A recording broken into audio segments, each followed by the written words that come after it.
So one of the big buzzwords or trends going around technology these days is something called flipping the classroom. It's getting a lot of press, and a lot of famous educators are jumping on board and realizing the benefits of it. So today I am going to show you how somebody would flip their classroom. So what is flipping the classroom? Why would somebody want to flip? What does it look like? How do I do it? And any questions or concerns that you might have. So first, let's talk about what it is. You may be somewhat familiar with it, and a lot of people typically consider it to be something where you would make movies or videos that would replace the lectures that would go on in your class, and students would watch those videos at home for homework. And then when they would come into class, that's when they would do the work that was traditionally done as homework. And that's true. That's essentially, in a nutshell, what flipped learning is, but it's a lot more than just that. The videos that you would assign that would go home would either be teacher-created videos, or they would be videos that you might find on the internet using websites like Khan Academy or things like that you would assign these videos for them to be able to watch. And then again, they would come back in that next day. It all boils down to class time. I know we've had a lot of people wanting more instructional time, and I do believe this is a way that we could get more instructional time in our classrooms. If you think about how a typical class goes, and you really timed every single event that you spent time doing in your class, and divided up how much of it was spent doing which things, you're going to come in, the students are going to take attendance. You're going to check to see if students have done their homework or not. You are going to do some kind of lecture at most point in time. It could be a presentation, maybe a little activity or something that goes along with it. But what typically happens is the activity gets rushed. You're trying to finish at the end of the hour before the bell rings. You may have behavior issues and other things that come along in there. Plus, students having questions that you may or may not even have time for, all taking place within one class period. Well, they've done a lot of research and trying to figure out what that is. And one of the biggest proponents of flipped learning is a man named Lodge McCannon.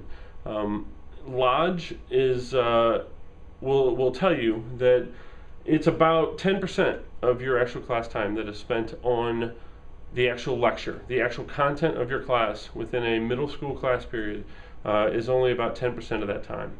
So if you have a 60-minute class period, you're talking 6 minutes of that 60 minutes is actually spent on the content itself. So the philosophy then is, if we could take that 5 to 7 minute content that you would actually be covering, and we're able to record that and save that video, that we could go back and watch this later, or the students could do that at home, then when they would come into class, they would spend the entire time working on activities, discussion, and the good stuff, the stuff you want to be able to do in your class at that time. So how does this work? If you think about the way most education works, we kind of use a one-size-fits-all model. So most people know that differentiated instruction is a good thing, and it's something that everybody should try to do if they can. The problem with it is that it takes a lot of time, it takes a lot of planning, and it's really, really hard to pull off. So what typically happens in most classrooms is you have a teacher that's going to be teaching the same content to the entire class. When they do that, you have 60, 70, 80% of that class that's somewhere in the middle that's going to get that information. You're going to have a percentage of the class that's bored, is tired of this stuff, they already know this stuff. Those are your higher level learners. Or you are going to have some students that are frustrated, ones that have more questions, that need more help. They need you to go slower. They need you to say that again. And unfortunately, with our traditional structure of a classroom, that's not very easy to do or very possible. And so, because we are teaching to that middle, we are not challenging typically our higher students. Our lower students need more help that we have a really hard time giving them. Which can be extremely frustrating for a teacher trying to meet the needs of all their students. And the teacher typically puts all that on themselves. So if we were to change that model The current model, you're looking at 90% of the class time that you would spend is typically on delivering your content. You're spending almost all the time you have with those students, which is precious, all right, and there's not enough of it. We've all agreed with that point. But you're spending 90% of that time just trying to get your content out there, and only 10% of that time showing them actually how to use that content and apply that content. What we typically do is we give the application stuff for homework. Students would go home to do their application, they bring it back the next day, and you hope they were able to figure it out, or their mom or dad was able to figure it out. And if you're a parent and you've probably dealt with a student at some point in time, or a child at some point in time that was frustrated with their homework, you don't have the support, you don't have the structures to be able to help them. You're trying to find information in the book, and you're trying to find videos on the internet to help you understand that concept so you can teach your child. There's not enough time to do this in a classroom, and all of the application is left up to the student to figure it out. Hopefully they got it in the lecture through your class period. If they did, they'll probably be fine with the homework. If they didn't, they're on their own, or they're on their, up to their parents' level of ability as to how much they're able to get done. So there's a way to change that. So let's say we flipped that, all right? Hence the flipped learning. Let's say 90% of the class time would be spent on application of the content, and then 10% of the class time is spent on delivering that content. So what that looks like is you would have the lectures, the video, the thing that you would typically present to the student, you'd record it, similar just the way I'm recording this to you right here. And you record that content. That content is homework. The students are responsible for watching that content. And then when they come back into class, then that's when they're going to do all the application-based things. So when they watch their content, they can pause it, they can rewind it, they can fast forward it. If you are organized and have a lot of your content prepared ahead of time, the students that are higher can actually move on. They could skip ahead if they've already got this. The students that need things to be repeated 2, 3, 4 times, they can do that. They can pause, fast forward, rewind, and go through that. They can post questions. You could have them send emails or use a discussion board or some format, maybe something with Moodle, where they could be posting questions back and forth, saying these are the questions I have, these are the things that I don't understand. And then when they come back to class the next day, that's the stuff you could use to build your structure and build your lessons around. They can work at their own pace. That's what it looks like at home. In school, true differentiation would mean you would have to differentiate kids by ability. So you could give them some kind of post-test or some kind of formative assessment that they would do up front, where you could see where kids are at and what they have and what they don't have. And then you ability group those students based on that information.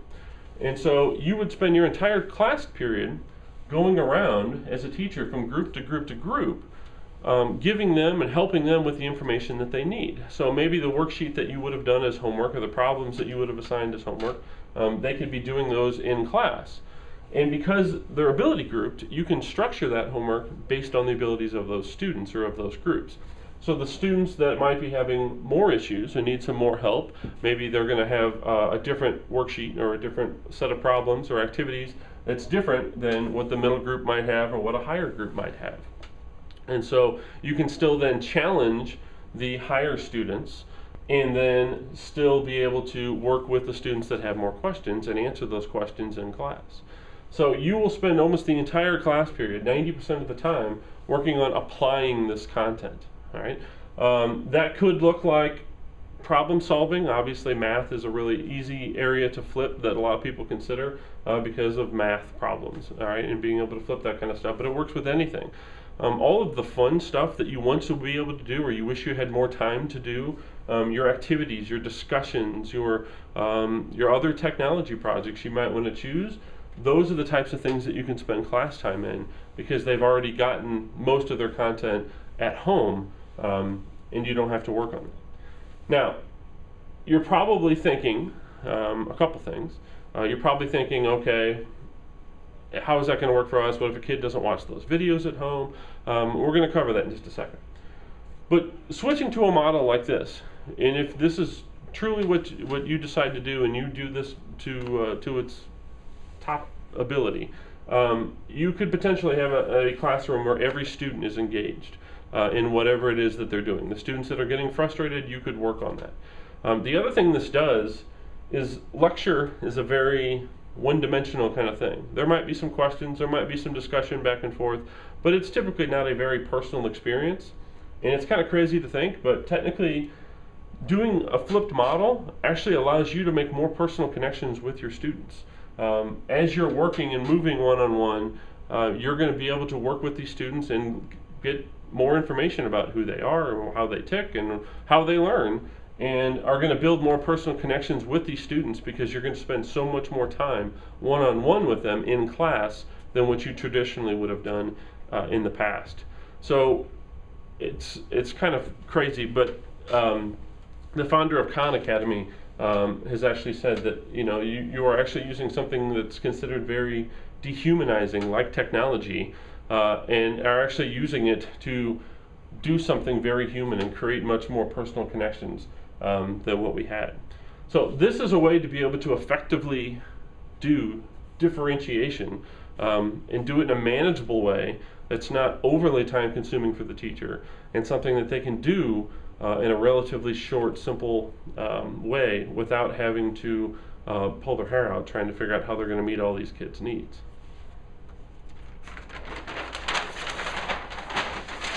All right, so what about those what ifs? I'm sure you're probably thinking, okay, well, I'm going to give videos for homework and the kids aren't going to watch it. I have kids at home that don't have internet access. How are they going to be able to watch videos and things like that? They're all valid questions. Couple things. First of all, students that don't watch videos, how do I make sure that these students are going to watch these videos? One of the best strategies that I've seen people do is their homework is to not only watch the videos, but they have to take notes. So whatever note-taking format you choose for them to use, you require them to take notes, and you check those notes when you come into class. So the students would come into class, they'd open up their notebooks, they'd show their notes. That is their homework grade, if you take grades for homework, showing that this is showing proof that this kid did his notes and this kid watched the video. Kids shouldn't be able to fill out a page full of notes unless they've been able to watch that video. If they don't do their notes or don't fill out those notes, then they lose the grade if you're grading it for not being able to do it. And with our availability of technology in the building, they would be able to watch that content in the back of the room. So you take the students that didn't do that homework, they can pull out a laptop or they can sit at a computer at the back of the room, and they're going to get caught up because they are being able to catch up on whatever it is that they're doing. They're going to miss part of the activity or part of the discussion or whatever's going on in class that day, but they're still going to get the majority of it because, again, these videos are short. We're looking at 5 to 7 minutes typically for an hour-long lecture period, so this isn't something where they're going to have to sit there in the back of the room for 45 minutes watching this movie. They're going to be able to watch it, then be able to be caught up, and then be able to jump right in wherever they left off. If they don't have internet at home, there's a couple options we can do with that. You can do the same thing I just showed you. If we know for a fact we have students that don't have internet at home, and this is going to be pretty evident within the first couple weeks of doing something like this, we know that we have time somewhere in the day we can find for kids to come in and do that kind of stuff. It can be before school, after school, academic labs, during lunch. We can find time, I would think, in order for students to be able to come in and watch a 5-minute video or a 7-minute video or whatever it is. So, I think there's accommodations for that. Also, if technology does start going home with students in the future, even if a student does not have internet at home, there are things that we can do here in our district in school to make sure that those students are able to download the stuff they need here at school to be able to simply watch it at home. You don't need internet to watch a movie unless it's online. There's ways to save that video off the internet. We could preload them onto a machine. They could sit and watch them and go through them at any point in time, anytime they wanted to. The average lecture, again, is only going to be about 5 to 7 minutes long. You could even divide that up into 3 or 4 smaller videos if you had to make them a little easier to swallow. In order to verify, to make sure they watch them, that's where you would do some kind of note-taking, some kind of checkpoint to be able to see that it is that they watched it, and it's going to be pretty evident when you start walking around the room working with these groups individually to see who has done it and who hasn't. All right, so if this interests you, and if this is something that you think that, hey, I could see myself doing this, then there's a whole bunch of other questions you probably are thinking about. So where do I put all this stuff so people can access it? How do I organize this content? How do I start making these videos? The majority of this stuff, the district has been working hard to put together a lot of resources to allow us to be able to store all these files. Moodle is one option, right? Moodle is a great way to deliver content to students, and I think it's probably the best way, in my opinion, to deliver all the content you're doing in your class to our students. But Moodle has limits in how much space you have to upload video content and stuff like that. So the district has put together something called ClipBucket, which is kind of like our own version of YouTube. And essentially what we can do is we can take our video content, we can upload them into this ClipBucket system, which is very, very easy to do. I'm going to have a separate video showing how to do that. And once that content's up there, we can then put links to that video content in Moodle. So a student would go home, they would log into their Moodle course, they would see links to all the video content they need to watch that day. There might be a Moodle discussion there that they can post questions that they have. You can come in that morning, you can look at all the questions that the students have, and then use that to kind of figure out where you need to be with your time in the class working with the students that need that help. So I like Moodle as a delivery method, but anything that allows you to publish videos on the web would essentially work. So what does Moodle, or what does a flip lesson need to look like? There's a whole bunch of ways to do this, and that's one of the coolest things about flip learning is there's no one way to do it. It's whatever works for you, whatever you find easiest. So I'm doing this right now using almost no technology whatsoever. I have a piece of paper, and I have not handwritten in a while, so my handwriting might be a little sloppy. I apologize. But I'm sitting here with an easel with some paper on it. I have a camera on a tripod here. You guys can see that. So just a simple video camera on a tripod. All right. I lean forward. I hit record. I start talking. All right. I already have my stuff made up. I've seen people do dry erase boards where they will take a board about this size, and they might have a series of 5 or 10 dry erase boards. They fill them out ahead of time. They stand up here. They hit record, and they go through and do their work. All right. You can use as much or as little technology as you want to. It's entirely up to you. It's whatever you feel comfortable with. You know, the library has a lot of portable camcorder devices, these little flip cam-like cameras that I'm using right now. But every smartphone has built-in HD camcorders. And so I could just as easily set up my camera on a table and videotape myself doing the exact same thing. I've seen flip lessons where someone was recording a notebook, literally just holding a camera, pointing it down on a notebook with one hand as they were writing and solving problems, and just recording their voice on top of it. So it can be as simple or as complex as you want it to be. If you want to get really fancy, you can do things like narrated presentations, where you can take maybe PowerPoint slideshows you already have, you throw in some audio. I can help you do any of that kind of stuff. There is screen recording software. Every computer we have in our district has built-in screen recording software. You can record your computer screen with your voice at the same time. This is what I'll do to make tutorials and stuff. So if I'm doing something very computer savvy I want my students to learn, I can do that. If you're a Promethean board user, Inspire actually has a built-in recording feature that whatever you write on and whatever you draw in Inspire, it'll actually record what it is that you're doing and saves it as a movie that we could then in turn take it and flip it and send it up and do whatever else you want with it. The biggest thing of this is if you can do this in one take, this is not something that you should have to edit 10 times and make multiple shots and put a whole bunch of work into it. Things are going to happen. You're going to have interruptions. That happens in a classroom anyway. You're going to mess up. You don't start all over. All right. You just pick up where you left up. These videos are meant to be personal, and ideally, most flippers will tell you that it works best if you make the videos yourself. There are tons of stuff out there, great content, Khan Academy, and that kind of stuff. But the more you can make yourself, the students know you, they already have that connection with you. and that typically gets them more engaged in the videos that you're using. They're familiar with your style and how you like to teach. So the more you can include yourself in the videos, the better your students will connect to it. So I'm going to share a couple other resources with you. I'm going to send these out in an email, and one of these resources is going to just show you a bunch of what flipping looks like in a classroom. It's flipping in all levels. You could flip PE lessons. You can flip social studies. A lot of times people think flipping is science and math. All right, I can do math experiments or science experiments, or I can do math problems. But flipping can work anywhere. You could do a video in PE where students would watch a video on the rules of a game, and then you start that day watching and starting playing as soon as those kids get there. A lot of other possibilities. So I'm going to share out one resource that has a whole bunch of other examples, and then I have a second one that actually shows somebody that does flip, and he shows what his classroom looks like. So you get to see a better picture of what flipping looks like.